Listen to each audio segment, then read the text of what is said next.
नमस्कार प्रिय विद्यार्थियों, मिशन शेखावत एंड टीम के द्वारा आप सभी का स्वागत किया जा रहा है। विद्यार्थियों, कोविड के कारण आपकी बोर्ड परीक्षाएं स्थगित कर दी गई हैं। बोर्ड परीक्षाएं अवश्य होगी, केवल अभी स्थगित की गई है। तो इसी परिस्थितियों को ध्यान में रखते हुए मिशन शेखावत एंड की जो टीम है उसके द्वारा मॉडल प्रश्न पत्र तैयार किए जा रहे हैं। तो आज चर्चा करते हैं विद्यार्थियों, कक्षा 12 बोर्ड परीक्षा 2021 हेतु मॉडल प्रश्न पत्र एक विषय जो सब्जेक्ट है आपका रसायन विज्ञान केमिस्ट्री के मॉडल प्रश्न पत्र को हल कर रहे हैं। तो सबसे पहले विद्यार्थियों ध्यान दीजिए, मॉडल प्रश्न पत्र को दो भागों में बांटा है हमने। पार्ट 1 और पार्ट 2 दो वीडियो बनाएंगे। विद्यार्थियों, सभी विषयों के मॉडल प्रश्न प्राप्त करने के लिए आप हमारे यूट्यूब चैनल को सब्सक्राइब करिए, लाइक और शेयर करिए ताकि समय पर नोटिफिकेशन प्राप्त हो सके। तो स्टार्ट करते हैं मॉडल प्रश्न पत्र 1 पार्ट 1।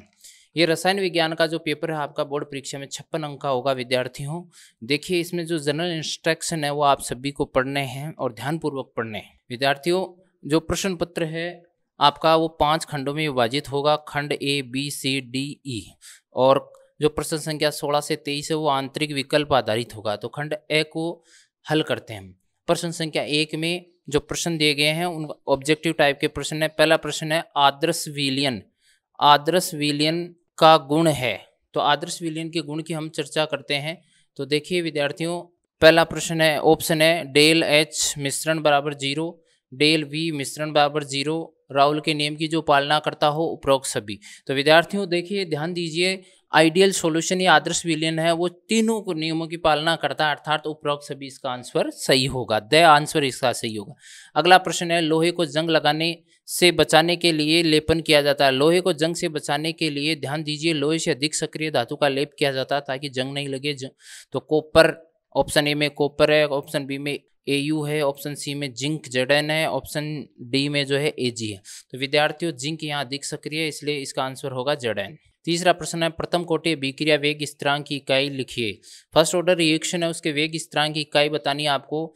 समय की घात -1, मोल -1 घात, समय -1 घात, या लीटर -1 घात, समय -1 घात, मोल लीटर माइनस की घात 1। विद्यार्थियों यहाँ ध्यान देने लायक बात है कि ऋणात्मक घातें हैं तो समय जो फर्स्ट ऑर्डर रिएक्शन है उसके वेग स्थिरांक की इकाई में केवल टाइम का वैल्यू जो होता है वही विशेष रहता है, इसलिए इसकी इकाई, इसका आंसर होगा समय की घात -1। अगला प्रश्न है, ऋणावेशित कोलाइड है। ऋणावेशित कोलाइड की चर्चा करते हो। टाइटेनियम ऑक्साइड है आपका TiO2, स्टार्च टाइटेनियम हाइड्रोक्साइड है। यहाँ देखिए Al3O3 जबकि Al2O3 होता है, लेकिन आपको विचलित करने के लिए एग्जामिनर ने ऑप्शन डाला है। इसका जवाब होगा स्टार्च। स्टार्च हमेशा ऋणावेशित है, बाकी ये ऋणावेशित नहीं है। अगला प्रश्न है, एकल बंद ऊर्जा का सर्वाधिक मान होता है। एकल बंद ऊर्जा का मान नाइट्रोजन के मध्य, फास्फोरस आर्सेनिक और बिस्मिथ के मध्य। तो इसका जवाब होगा विद्यार्थियों फास्फोरस जो है आपका, फास्फोरस के मध्य, वो आपका जवाब होगा। इसका आंसर बी होगा। प्रश्न संख्या 6, रेडियो सक्रिय तत्व है। Cerium, option B Pr, option D Nd और ऑप्शन सी Nd है, ऑप्शन डी है Pm। तो विद्यार्थियों यहाँ प्रोमेथियम की चर्चा करते हैं। तो ये देखिए डी जो ऑप्शन है वो इसका सही जवाब होगा क्योंकि रेडियो एक्टिव तत्व है। सर्वाधिक क्षारीय है, सर्वाधिक लैंथेनाइड एक्टिनाइड सीरीज जब आप पढ़ते हैं तो उसमें ही आता है सर्वाधिक क्षारीय है। तो यहाँ क्षारीयता का क्रम अगर आप देखते हैं तो जो नाइट्रोजन फैमिली है उसके ही हाइड्राइड है, ये NH3 अमोनिया है, PS3 है, ASH3 BiH3। तो विद्यार्थियों यहाँ इसका जवाब होगा अमोनिया। अगला प्रश्न है, रंगहीन होता है। रंगहीन जो जब आप देखते हैं कि अयुग्मित इलेक्ट्रॉन नहीं होता है तो वो रंगहीन हो जाता है, कलरलेस हो जाता है। तो Zn+2, कॉपर +2, Mn+2 और V+2, वेनेडियम +2। तो इसका आंसर होगा Zn+2 क्योंकि इस अवस्था में सभी इलेक्ट्रॉन युग्मित होते हैं और युग्मित होने के कारण आपका आंसर ये Z होगा, कलरलेस हो जाएगा। नाइट्रेट आयन के परीक्षण के दौरान निर्मित भूरी वलय युक्त संकुल में Fe का ऑक्सीकरण अंक होता है। विद्यार्थियों बहुत ही महत्वपूर्ण प्रश्न है यहाँ पे कि नाइट्रेट आयन के परीक्षण के दौरान जो भूरी वलय निर्मित होती है आयरन का ऑक्सीकरण अंक +1 होगा, 0, +2 और +4। तो इसका जवाब होगा +1। अगला प्रश्न हल करते हैं। प्रश्न संख्या 2 से 8 तक के उत्तर जो है एक पंक्ति में देने हैं। पहला प्रश्न आ रहा है, ट्रांस यूरेनियम तत्व किसे कहते हैं, परा यूरेनियम तत्व किसे कहते हैं। विद्यार्थियों यूरेनियम के बाद में जो आने वाले तत्व हैं वो सारे के सारे तत्व क्या कहलाते हैं, परा यूरेनियम तत्व कहलाते हैं।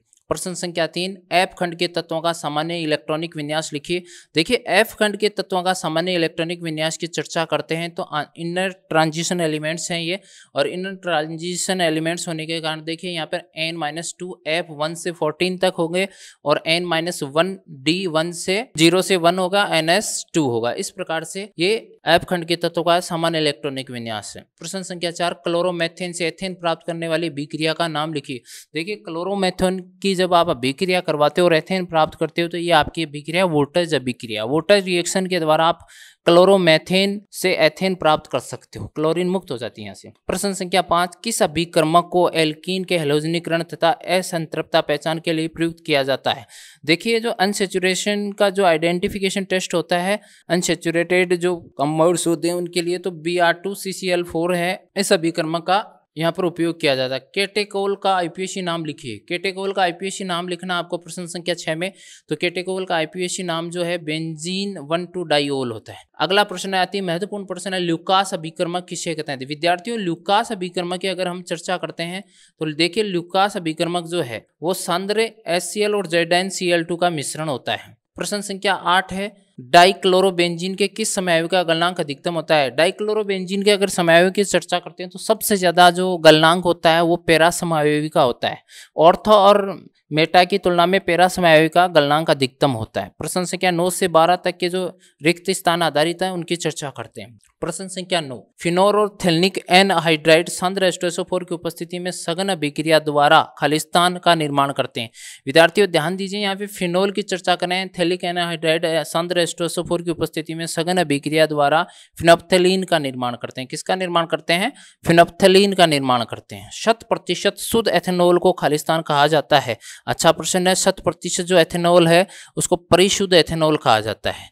अगला प्रश्न है, एथेनॉल ZnHg जो जिंक अमलगम है सांद्र HCl में अपचयन करके किस प्राप्त होती है? किसका? एथेन प्राप्त होती है। एथेनॉल का जब आप जिंक अमलगम की उपस्थिति में सांद्र HCl में अपचयन करवाते हैं तो देखिए विद्यार्थियों यहाँ पर आपको एथेन प्राप्त होता है। अब खंड ब की चर्चा करते हैं। प्रश्न संख्या 12, CH3COO एसिटिक अम्ल के लिए लैम्डा m अनंत की गणना करनी है। यदि CH3COO NaHCl और NaCl के लैम्डा इन्फिनाइट m का मान 91, 425.4 और 126.4 S semi square mole inverse हो तो देखिए लैम्डा एसिटिक अम्ल का अगर आपको ज्ञात करना है तो यहाँ पर ध्यान दीजिए, sodium acetate plus HCl, sodium acetate और HCl का जोड़ देंगे और इसमें से NaCl घटा देंगे तो देखिए शेष एसिटिक अम्ल ही बच जाएगा।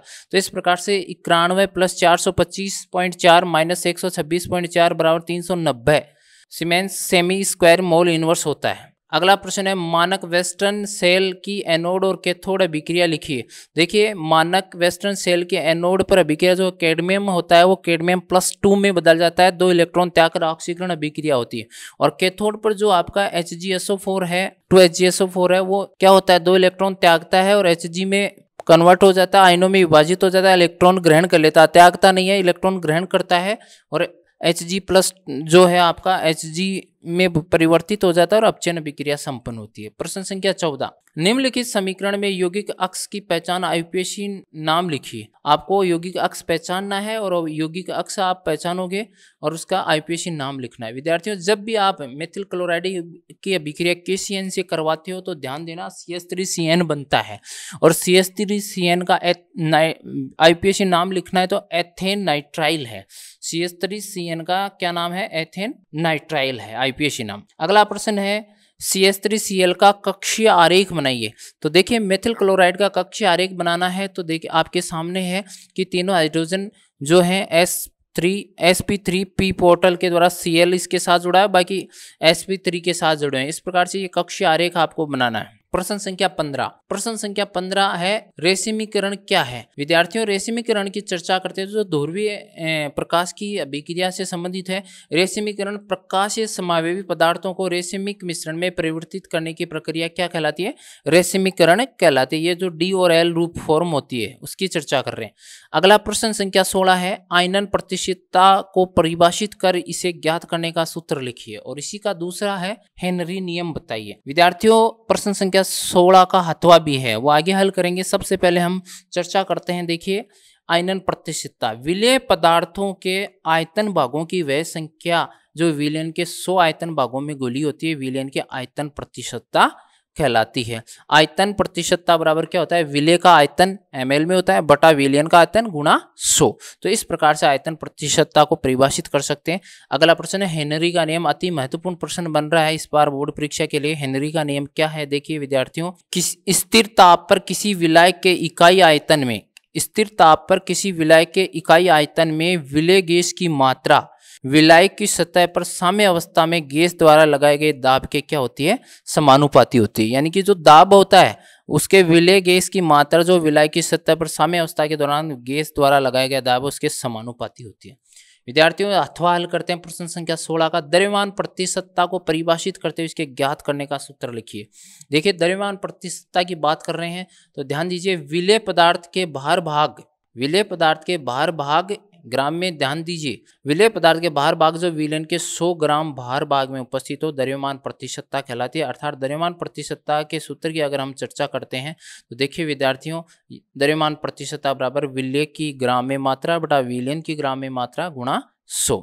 तो इस प्रकार से आपका दूसरा प्रश्न इसी अथवा का, हेनरी के नियम की कोई दो सीमाएं। हेनरी के नियम की लिमिटेशन है, उसमें पहला है दाब अधिक नहीं होना चाहिए और ताप बहुत कम नहीं होना चाहिए, ये दो प्रमुख सीमाएं हैं।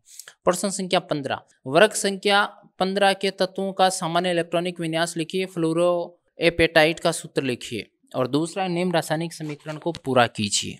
प्रश्न संख्या 17 का भी अथवा विद्यार्थियों, सबसे पहले तो वर्ग संख्या 15 नाइट्रोजन फैमिली है, उसका सामान्य इलेक्ट्रॉनिक विन्यास होता है NH2NP3, NH2NP3। अब चर्चा करते हैं हम विद्यार्थियों, निम्न रासायनिक समीकरण को पूरा करिए। NH2 + 3H2 FeMO2NH3, ये हेबर विधि है। नाइट्रोजन निर्माण की क्या है, ये हेबर विधि है। दूसरी जो समीकरण है HNO2 खालिस्तान प्लस H2। देखिए विद्यार्थियों, HNO2 की जब आप अभिक्रिया करवाते हो तो ये अपने यौगिकों के साथ जुड़कर HNO3 में बदल जाता है। HNO2 किस में बदल रहा है, HNO3 में बदल रहा है और नाइट्रोजन और नाइट्रस ऑक्साइड बना देता है। अगला है अथवा इसका हैलोजन समूह का सामान्य इलेक्ट्रॉनिक विन्यास लिखिए।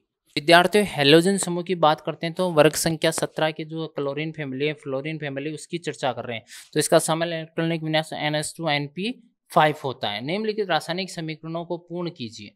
रासायनिक समीकरणों को पूर्ण करने की चर्चा करते हैं तो देखिए, जब भी आप क्लोरीन के अभिक्रिया ऑक्सीजन से क्यूप्रस क्लोराइड की उपस्थिति में करवाते हो तो ध्यान दीजिए यहाँ पर क्या बनता है, सामान्यतः आपको विशेष रूप से ध्यान देना है, क्लोरीन गैस बनती है, जल बनता है।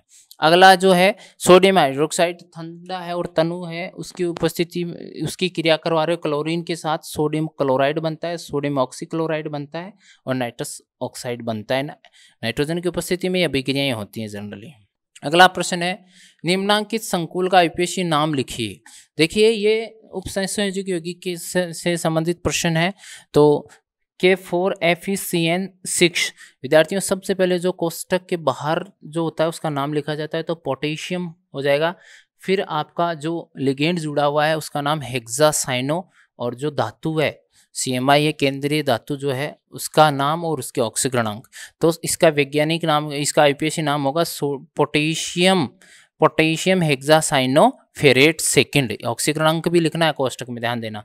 अगला है NaAgCN का होल ट्वाइस, तो यहाँ पे इसका नाम होगा सोडियम डाइसाइनो अर्जेंटेड फर्स्ट।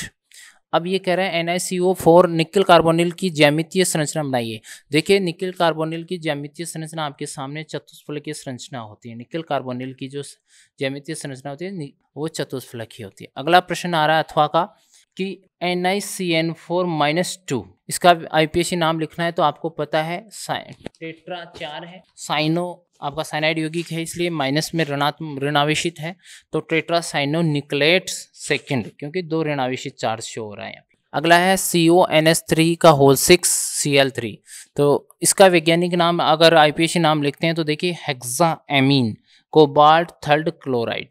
क्लोरीन देखिए बाहर है इसलिए क्लोराइड बन जाएगा ये, हेक्साएमीन कोबाल्ट थर्ड क्लोराइड। अब प्रश्न आ रहा है COF6-3 की ज्यामितीय चित्र बनाइए। तो देखिए अष्टफलकीय संरचना होती है, CO के साथ 6 फ्लोराइड लिगेंड जुड़े हुए हैं। इस प्रकार से प्रश्न संख्या 18 पूरा होता है। प्रश्न संख्या 19 की चर्चा करते हैं। रासायनिक समीकरण में अक्स व वाई को पहचान कर रासायनिक सूत्र व नाम लिखिए।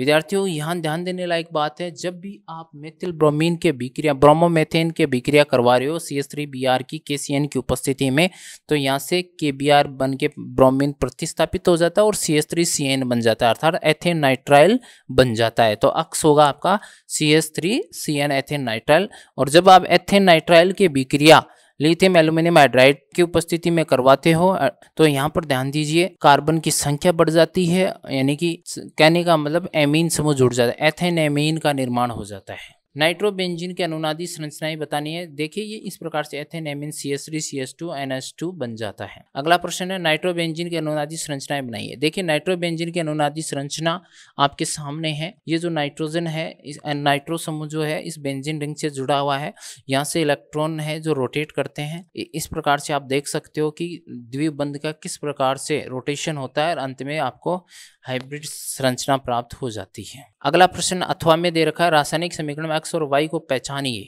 वह रासायनिक सूत्र लिखिए। तो विद्यार्थियों ध्यान दीजिए, देखिए ये अभिक्रिया CH3CO NH2 मेथनेमाइड जो है वो लिथियम एल्यूमिनियम हाइड्राइड की से क्रिया करता है, तो जनरली क्या होता है एथेन एमीन बन जाता है। क्या बन जाता है CH3 CH2 NH2 बनता है। और जब आप CH3 CH2 NH2 की अभिक्रिया HNO2 से करवाते हो तो ध्यान दीजिए एथेनॉल बन जाता है, CH3 CH2 OH बन जाता है। अगला प्रश्न है एनिलीन की अनुनादी संरचना है। वहां थी आपकी क्या नाइट्रोबेंजीन की, यहाँ पूछ लिया एनिलीन यानी NH2 समूह जुड़ जाएगा बेंजीन के साथ। तो यहाँ देखिए NH2 और ये इलेक्ट्रॉन जो है नाइट्रोजन पे जो इलेक्ट्रॉन एकांकी इलेक्ट्रॉन युग्म होता है वो रोटेट करता है रिंग में, और रिंग में जब रोटेट करता है तो ऑर्थो पैरा मेटा स्थितियां बनाते हुए अंततः आपकी संकर स्थिति प्राप्त हो जाती है। प्रश्न संख्या 20 की चर्चा करते हैं विद्यार्थियों। प्रश्न संख्या 20 की हम चर्चा कर रहे हैं घनीय क्रिस्टल समुदाय के लिए अक्षीय दूरी तथा अक्षीय कोण का मान बताइए। पहला प्रश्न है, देखिए घनीय क्रिस्टल समुदाय के लिए अगर अक्षीय दूरी और अक्षीय कोण की चर्चा करते हैं तो तीनों बराबर होते हैं, A बराबर B बराबर C, और जो कोण होते हैं अल्फा बीटा गामा वो भी बराबर होते हैं, 90 डिग्री होते हैं। अब प्रश्न है आपका सरल घनीय एकक कोष्टिका में कणों की कुल संख्या। ध्यान दीजिए सरल घनीय एकक कोष्टिका की चर्चा करें तो उसमें कणों की संख्या 1 होती है। सिंपल जो होती है ना क्यूबिक जो इकाई होती है, यूनिट सेल होती है, उसमें 1 होती है। सरल घनीय जालक की संकुलन दक्षता और उपसंयोजक संख्या का मान लिखिए। देखिए सरल घनीय जो क्यूबिक इलेक्ट्रिक है आपके संकुलन दक्षता और उपसंयोजक संख्या की अगर बात करते हैं तो सरल घनीय जालक की संकुलन दक्षता 52.4 होती है और उपसंयोजक संख्या कोऑर्डिनेशन नंबर जो होता है वो 6 होता है। इसका अथवा देखते हैं। चतुष्फलकीय क्रिस्टल समुदाय के लिए अक्षीय दूरी तथा अक्षीय कोण का मान लिखिए। A बराबर B not equal to C, यानी दो भुजाएं बराबर होती हैं लेकिन B C के इक्वल नहीं होते हैं। अल्फा बीटा और गामा तीनों बराबर होते हैं, इनका मान होता है 90 डिग्री प्रतीक का। ठीक है, तो अगला जो प्रश्न है काय केंद्रित BCC कोष्टिका में कणों की कुल संख्या। काय केंद्रित में देखिए कणों की संख्या 2 होती है। काय केंद्रित घनीय संरचना की संकुलन दक्षता और उपसंयोजक संख्या का मान लिखिए। काय केंद्रित जो संरचना होती है संकुलन दक्षता 68% होती है और उपसंयोजक संख्या का मान 8 होता है। तो विद्यार्थियों इस प्रकार से आपका केमिस्ट्री का जो मॉडल पेपर 1 है उसका पार्ट 1 का वीडियो कंप्लीट होता है। प्रश्न संख्या 21 से आगे का जो सोल्यूशन है, प्रश्न संख्या 21 से जो आप हल देखेंगे वो वीडियो 2 में, जो पार्ट 2 आएगा वीडियो का उसमें आपको मिलेंगे। तो एक बार पुनः कह रहा हूँ आप हमारे यूट्यूब चैनल को बेल आइकन प्रेस करके सब्सक्राइब कर लीजिए ताकि सभी विषयों के जो मॉडल पेपर हैं उनके लाइव सोल्यूशन आपको प्राप्त हो सके। सहकवाटी मिशन एंड टीम की ओर से आप सभी का धन्यवाद। Thank you.